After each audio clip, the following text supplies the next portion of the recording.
A vida no campo é boa demais, hein? A fartura que tem, né?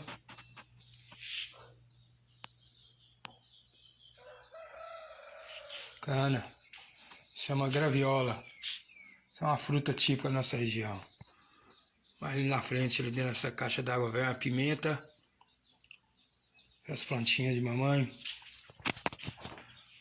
Ali é meus bebezinhos. Cadê os menininhos de papai? Cadê os menininhos de papai? Ah, achei. Olha os menininhos de papai aí. Tem mais bebezinho aqui.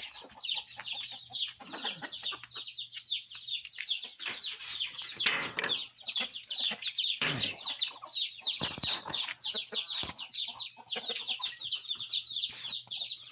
Passando ali o vizinho.